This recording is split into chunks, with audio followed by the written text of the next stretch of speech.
안녕하세요, 여러분. 오늘은 새로운 챕터인 요양보호와 생활지원 해보려고 합니다. 요양보호와 생활지원 중에서요, 8장 의사소통과 정서지원을 할 건데요. 의사소통과 정서지원에서 사실 요양보호 서비스를 제공하는 것이 아니더라도 우리가 의사소통을 효율적으로 하는 방법 배워보시면 삶을 살아가는데 아주 효과가 좋다고 생각합니다. 일단 의사소통을 하는데요. 효과적인 의사소통을 하려고 합니다. 왜냐하면 요양보호사는 사람과 사람의 관계에서 일어나는 여러 가지 거를 돌봐드리고요. 또 정보를 전달하고 하는 일을 하기 위해서 하기 때문에 의사소통을 효과적으로 하는 방법 하려고 합니다.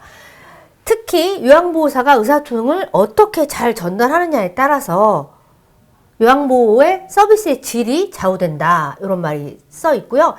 요양보호사가 소속되어 있는 장기 요양기관의 관리자 또는 동료 요양보호사들과 어떻게 의사소통을 하느냐에 따라서 기관 내의 업무 효과, 업무 효율도 또 인간관계가 큰 영향을 미칩니다.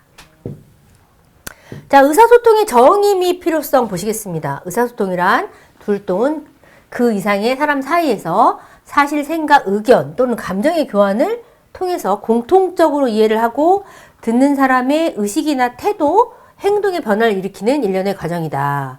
자, 그래서 요양보호사가 업무를 수행하는 과정에서 요구되는 의사소통은 무엇인가를 정리해 봤습니다. 자, 첫째, 대상자와 가족과의 신뢰관계 형성에 도움을 줍니다. 요양보호사가 대상자와 가족과의 신뢰를 바탕으로 서비스를 제공하고 또 원활한 의사소통을 가지고 대상자와 가족과 또 기관 안에서 대상자의 정보를 같이 공유합니다. 효과적이고 질 높은 요양보호 서비스를 전달하기 위해서 그렇죠. 자, 나번 요양보호 서비스에 필요한 정보를 원활하게 수집할 수 있습니다. 요양보호 서비스를 제공하기 위해서는요, 대상자의 건강 상태, 심리 상태, 여러 가지 것을 많이 알수록 좋죠. 그래서 대상자와 가족의 욕구나 과제, 문제를 정확하게 파악하기 위해서 원활한 의사소통은 정보 수집에 많은 도움이 됩니다. 자, 다음은 대상자를 깊이 이해하고 서비스 질을 향상시킬 수 있습니다. 대상자는 노인이기 때문에 여러 가지 감각 기능이 저하되어 있고요. 의사 표현을 정확하게 하지 못하시는 부분이 많습니다. 그래서 대상자의 상태에 맞는 의사소통 기술을 습득해서 원활하게 소통해서 대상자의 상태, 대상자의 심리 상태, 대상자의 신체 상태를 정확하게 파악할 수 있으면 이것을 바탕으로 질 높은 서비스를 제공할 수 있겠습니다. 라번, 자신의 생각과 감정을 효과적으로 표현해서 좋은 관계를 형성할 수 있습니다. 이 부분은요, 꼭 요양보호사라서가 아니라 우리 여러 사람과의 인간관계에서도 필요한 부분인 것 같습니다. 자, 업무 특성상 대상자뿐만 아니라 가족, 동료, 시설장 등과 긴밀한 관계를 유지해서 자신의 생각과 감정을 잘 표현해서 서로에 대한 공감을 높이고 좋은 관계를 형성할 수 있습니다. 같은 내용인데 굉장히 공격적으로 말씀하시거나 부정적으로 말씀하시는 분이 있는가 하면 같은 내용인데 굉장히 이해하기 쉽게 그리고 너무나 공감할 수 있는 내용으로 말씀하시는 분이 있습니다. 효과적으로 표현하시는 거죠. 그래서 그분이 하는 말은 웬만하면 도와드리고 싶은, 협조하고 싶은 말이 마음도 생기고 말도 그렇게 나갑니다. 좋은 관계를 형성하게 하는 거죠. 마번, 타 전문직과의 원활한 업무 협조에 도움이 된다. 요양보호사뿐만 아니라 장기요양기관에는요, 간호사도 있고 사회복지사, 물리치료사, 또 의사, 여러 다양한 분야의 전문가들이 있습니다. 이러한 다양한 전문가들과 원활한 의사소통을 해서 대상자를 돌보는데 더 큰 도움이 될 수 있도록 원활한 의사소통, 효과적인 의사소통 하셨으면 좋겠습니다. 자, 의사소통의 유형을 보시면요, 크게 나눠서 말로 하는 의사소통이 있고요. 언어적 의사소통이죠. 말로 하는 의사소통이 아니고 행동이나 표정이나 뭐 여러 가지 언어적 의사소통이 아닌 비언어적 의사소통이 있습니다. 비언어적 의사소통, 몸짓, 표정, 행동, 자세, 옷차림 등이 있는데요. 자, 메라비언의 법칙에 의하면 메라비언이 연구하다가 밝혀낸 거죠. 상대방과의 의사소통에 영향을 미치는 요소 중에서 가장 중요한 것은 언어적 의사소통이 아니고요. 비언어적 의사소통입니다. 그 다음에 이제 언어적, 음성, 또 언어적 요소의 내용입니다. 그래서 의사소통을 할 때요. 더 효과가 좋은 거는요. 자세, 시각적인 거죠. 자세, 용모, 복장, 제스처. 이런 것으로 보이는 부분을 말하고요. 자, 청각은요. 목소리의 톤이나 음색처럼 언어의 품질을 말하고요. 언어는 말의 내용을 말합니다. 그런데 메라비언 법칙에 따르면 대화를 통해서 상대방에 대한 호감이나 비호감을 느끼는 데에서 상대방이 하는 말의 내용을 차지하는 비율은요. 언어적 의사소통으로 하는 그 내용은요. 단지 7%밖에 되지 않는데요. 네, 좀 놀랍죠? 내용은 7%밖에 되지 않는다고 합니다. 반면에 말을 할 때의 태도, 목소리, 이런 말의 내용과 직접적으로 관계가 없는 태도, 목소리, 또 복장, 뭐 이런 제스처, 이런 것들, 비언어적 의사소통이 93%나 차지합니다. 그만큼 비언어적 의사소통이 더 많은 영향을 주고 있다고 밝혀냈는데요. 자, 언어적 의사소통 보시겠습니다. 언어는 사람의 생각이나 감정을 효과적으로 전달할 수 있는 의사소통의 방법이다. 네.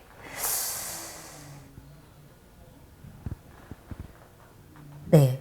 요양보호사가 언어적 의사소통을 할 때의 주의점, 언어적 의사소통은요, 말의 강도, 억양, 속어, 방언, 여러 가지가 있을 수 있고, 이것 때문에 사실은 오해가 생기기도 합니다. 그래서 가능하면 요양보호사는 표준어를 사용하시는 게 좋겠고요. 특히 대상자나 가족과 의사소통할 때 명확하고 이해하기 쉬운 단어, 쉬운 용어를 사용하셔야 합니다. 또한 비언어적 표현을 적절히 섞어서 사용하셔 주시면 좋겠습니다. 네, 비언어적 의사소통 보시겠습니다. 비언어적 의사소통은요, 용모, 자세, 침묵, 말투, 얼굴 표정, 손짓, 눈짓, 이런 몸짓, 제스처요. 그리고 목소리의 크기, 또는 실룩거리거나 으쓱거리거나 뭐 째려보거나 뭐 웃음소리 이런 거죠. 이것이 더 말을 하는 것보다 더 효과적으로 활용된다. 네. 모든 의사소통에는요, 비언어적 의사소통이 존재하고 감정적, 정서적 부분이 크게 작용합니다. 요양보호사는 대상자의 비언어적 표현을 주의 깊게 관찰해야 됩니다. 왜냐하면 어르신이 점점 연세가 많아지실수록 표현이 좀 많이 떨어지시기도 하고요. 대상자의 기분이나 감정을 말로 다 못하세요. 그래서 잘 파악하기도 해야 되고요. 대상자는 시력이나 청력 등 감각이 떨어져 있거나 만성질환 등으로 자신의 의사를 적절하게 표현하는데 어려움을 느낍니다. 평소 대상자를 잘 관찰해주면 대상자의 얼굴이나 또 손짓, 몸짓, 뭔가 달라진 어떤 제스처를 보면 이것이 무슨 의미인지를 빨리 파악할 수 있고 서비스 제공에도 도움이 됩니다. 자, 대상자가 하는 예를 들어서 눈맞춤, 우리가 대상자와 뭔가 눈맞춤은 중요한 의사소통 수단이죠. 대상자를 보는데 대상자의 말씀을 들으면서 눈을 보고 말하는 거, 또는 대상자의 말씀을 듣고 있는데 귀만 듣고 다른 데를 바라보는 거, 뭔가 다르죠. 많이 다르죠. 대상자를 바라보는 것은 대상자에게 관심을 갖고 있고 경청하고 있다. 대화에 적극적으로 임한다라는 메시지를 전달할 수 있습니다. 그렇겠죠? 자, 2번 얼굴 표정. 얼굴 표정은요, 대화에 영향을 미치는 요소 중에서 가장 중요한 시각적인 요소라고 합니다. 자, 눈을 바라는 보고 있는데 치켜뜬다거나 미소를 짓는데 표정은 싸늘하다거나 이러면 사실은 어르신들도 다 알아요. 우리도 다 알잖아요. 상대방이 말은 따뜻하게 하는데 얼굴이 차가워요. 그러면 어떻게 생각해요? 그 말이 따뜻한 말이 아니잖아요. 자, 얼굴 표정. 효과적인 의사소통을 표현하는 가장 중요한 시각적인 요소입니다. 자, 자세. 손과 팔의 움직임도 중요한 의사소통 수단입니다. 손과 팔을 자연스럽게 놓고 있다가 상황에 따라서 적절하게 움직이시는 것이 좋습니다. 네, 어조. 말하는 사람은 어조를 느끼면서 그 사람의 감정을 느낄 수 있어요. 낮고 부드럽고 온화한 목소리라던가 분명한 발음, 적절한 말 속도 이렇게 하는 게 좋죠. 특히 어르신하고 할 때는 또박또박 차분하게 조금 낮은 어조로 이렇게 하시는 게 좋습니다. 자, 5번 옷차림과 외양. 요양보호사가 입는 옷과 머리 스타일도 중요한 비언어적 의사소통 수단이 되는데요. 옷차림은 뭐 예뻐야 된다가 아니고요. 깔끔하고 청결하고 위생적인 옷차림. 왜냐하면 돌봐드리면서 작업하면서 입는 옷차림인데 매일 입는 지저분한 땀이 묻어있는 옷을 입고 왔다 갔다 하면은 아무래도 그 대상자나 가족에게 좋은 영향을 줄 수 없습니다. 그래서 항상 청결하게 위생관념 이씨 깔끔하게 그렇게 입으시면 좋겠습니다. 자, 비언어적 의사소통의 바른 태도 한번 보시면요. 여러분 보시면 다 아시지만 가끔 헷갈릴 수 있습니다. 자, 얼굴 표정 보시면요. 미소가 중요하긴 해요. 미소가 중요하긴 한데 미소가 간간히 적절히 짓는 미소여야 좋습니다. 네.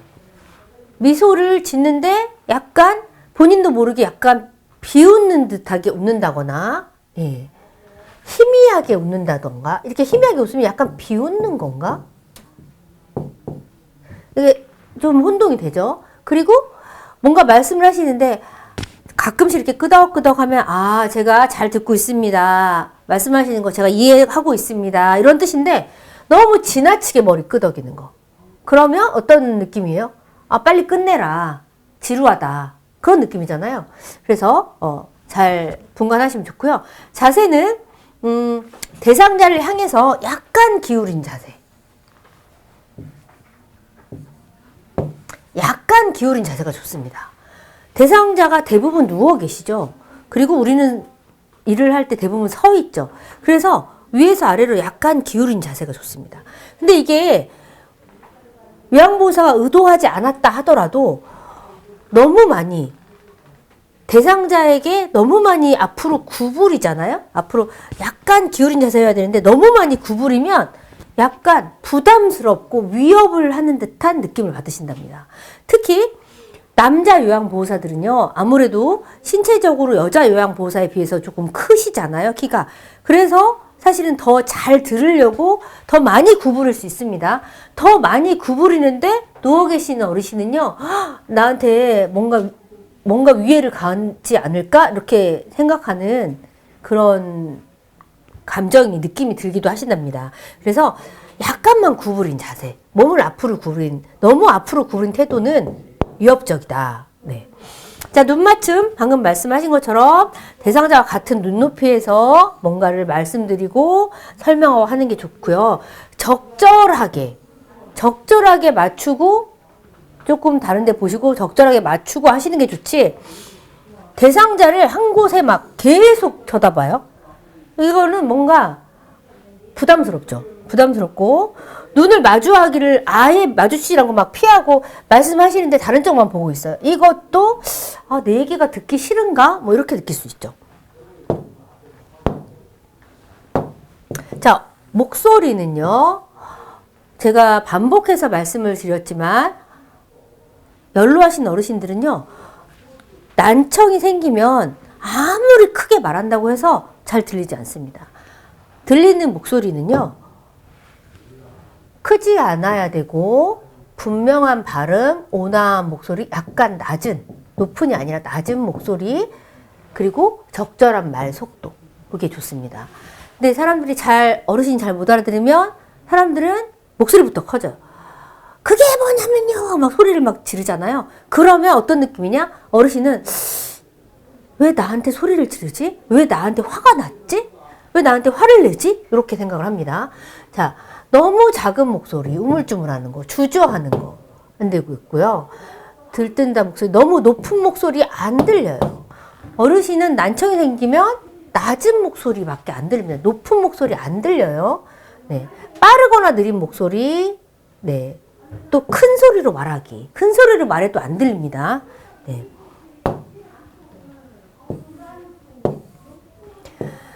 자, 의사소통의 원칙 한번 보시겠습니다. 바이스텍의 7원칙이라는 의사소통의 원칙이 있습니다. 그래서 대상자와 의사소통을 할 때 또는 가족과 의사소통을 할 때 이제 활용하시면 되겠습니다. 자, 가번 대상자를 개인으로 파악한다. 네, 개별화죠. 개별화. 대상자가 혼자 생활하시는 분도 있고요. 가족과 함께 생활하시는 분도 있죠. 그런데 자, 대상자를 먼저 대상자 중심의 요양보호 서비스를 제공하기 때문에요. 대상자 먼저 개별하게 생각하고 그분의 신체 상태, 심리 상태, 생활 환경의 특성을 이해합니다.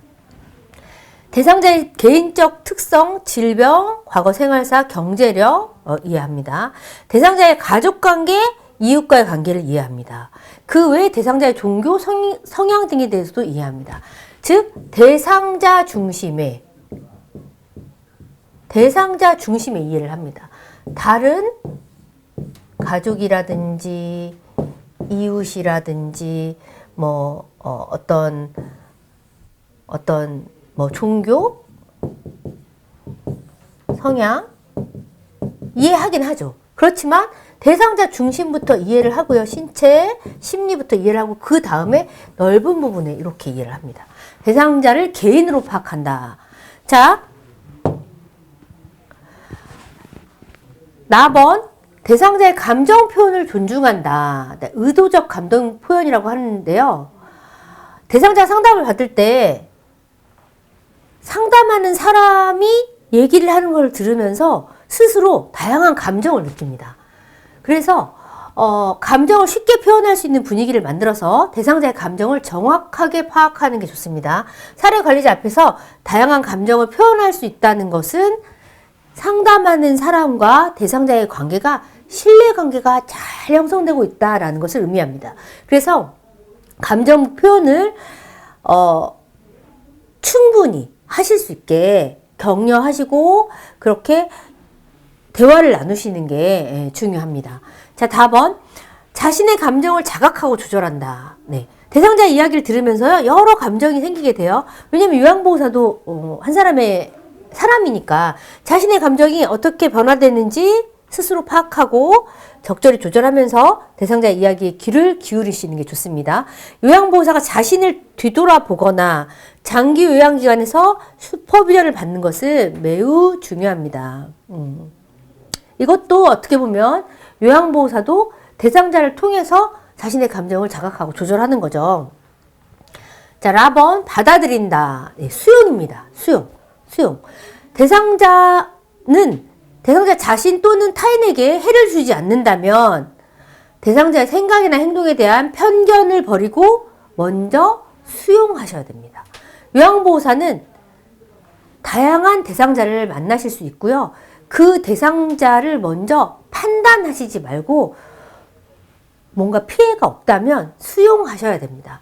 또 왜 그런 행동을 했나, 왜 그런 생각을 했나 한번 이해를 하실 수 있으면 하실 수 있게 생각을 해보시고 일단 수용을 하시는 거예요. 수용. 네, 받아들이는 거 수용입니다. 자, 마번 대상자를 일방적으로 비난하지 않는다. 네.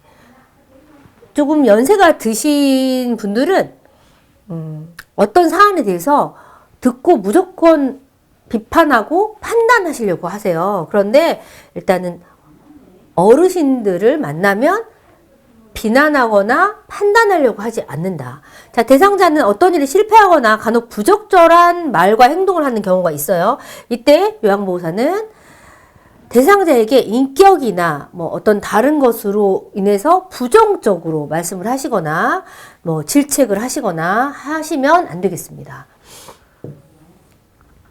자, 바번 대상자의 자기 결정을 돕고 존중한다. 네.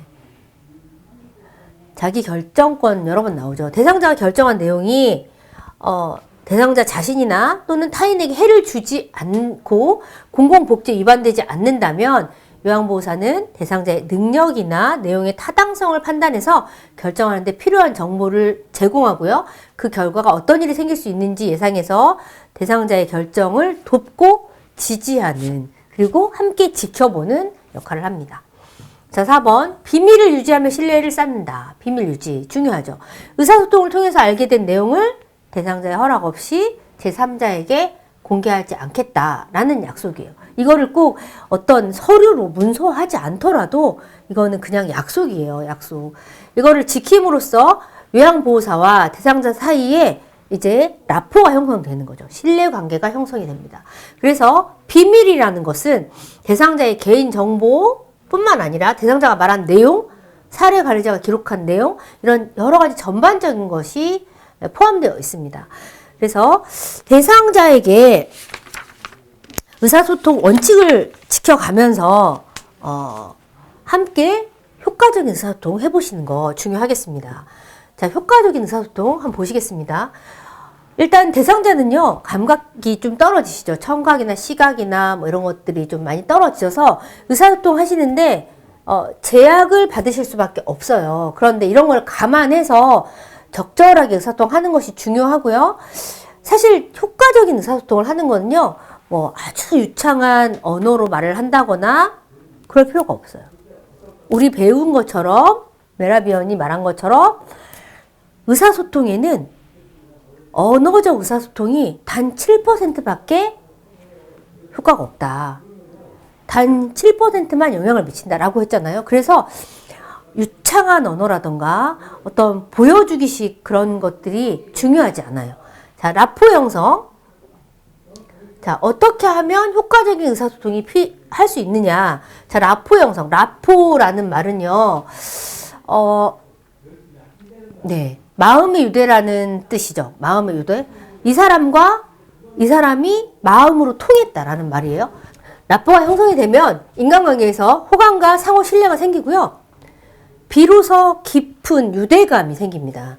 그래서 라포가 형성된 사람 관계에서는 무슨 말을 해도 또 무슨 일이라도 털어놓고 말할 수 있고 편안하게 충분히 이해할 수 있고 공감한다, 함께 있다라는 느낌을 갖게 됩니다. 자, 라포를 형성하기 위해서는요, 신체 언어를 맞추고, 신체 언어, 눈을 맞추고, 또 호흡과 리듬을 맞추고, 언어를 맞추는 것이 필요합니다. 네. 이게 어떤 의미인지 아시겠죠? 몸도 살짝 기울이고, 눈도 맞추고, 그 사람의 호흡을 맞추고요. 어르신은 대부분 이제 천천히 하시니까, 우리도 대화를 하면서 그 속도에 맞춰서 하셔야 돼요.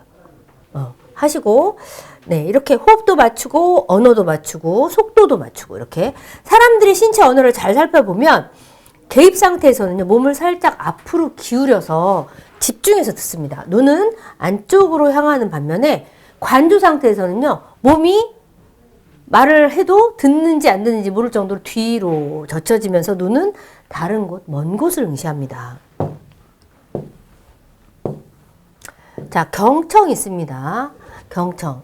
경청은 말 그대로 다른 사람의 말을 주의 깊게 들으면서 공감하는 능력입니다. 자, 공감. 지금껏 말하기, 읽기, 쓰기에만 집중을 했지만 감성을 지배하는 것은 귀입니다. 귀. 그래서 의사소통을 잘하기 위해서는 다른 사람의 말을 주의 깊게 들을 필요가 있고요. 공감할 수 있는 능력을 갖추는 것이 필요합니다. 자, 경청은 대화 과정에서 신뢰를 쌓을 수 있는 좋은 방법인데요. 상대방이 말하려고 하는 의미를 잘 파악하고요. 상대방의 입장에서 이해하려는 노력입니다. 그래서 경청은 잘 듣고 그냥 듣는 게 아니고요. 상대가 말하려고 하는 의미를 잘 파악해서 상대방의 입장에서 듣는 것을 말합니다. 그래서 좋은 경청이라는 것은요, 단순히 그냥 듣는 것이 아니고 상대방이 말하려고 하는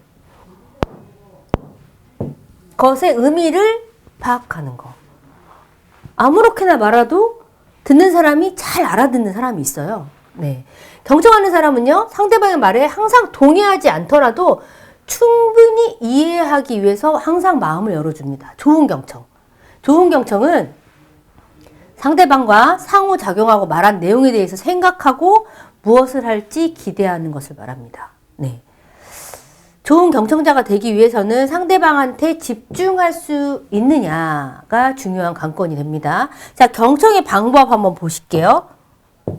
혼자서 대화를 독점하지 말고요. 말씀을 하시고 있으면 끝까지 들은 다음에 말씀을 하시면 됩니다. 성격이 좀 급하신 분들은 대상자와 얘기를 할 때 어르신들은 조금 천천히 말씀을 하시죠. 천천히 말씀을 하시고 대부분 말씀을 듣다 보면 한 반절 들으면 무슨 얘기 할지 알겠는 거예요.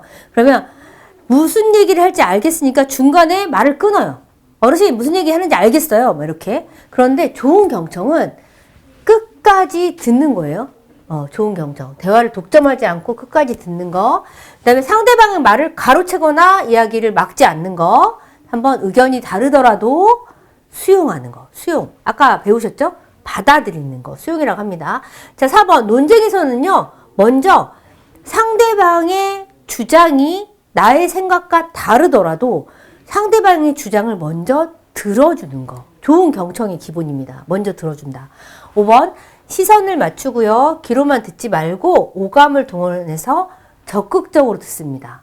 무슨 말이에요? 귀로만 듣는 게 아니라 가끔 끄덕이기도 하고 아 그렇군요. 뭐 이렇게. 자 6번. 흥분하지 않고 비판적인 태도를 버립니다. 판단하지 않고 부정적인 비판적인 거 비난하는 거 먼저 버립니다. 7번. 상대방이 말하는 의미를 이해합니다. 네. 방금 제가 말씀드린 것처럼 두 친구가 앉아서 얘기를 하는데 한 친구가 말을 무슨 말인지 못 알아듣게 막 얘기를 해요. 그런데 아무도 못 알아들었는데 그 앞에 있는 친구는 다 알아들었어요. 아, 어떻게 하라는 거지? 이렇게. 네. 그들만의 라포가 형성됐고 좋은 경청자이기 때문에 그렇습니다. 자, 상대방이 말하는 의미를 이해하고요. 8번. 단어 이외에 보이는 표현에도 신경을 씁니다. 네. 가끔 어르신들이 아, 나는 정말 그만 살고 싶어. 나 이제 더 이상 살고 싶지 않아. 죽고 싶어. 이러면서 어르신이 하는 행동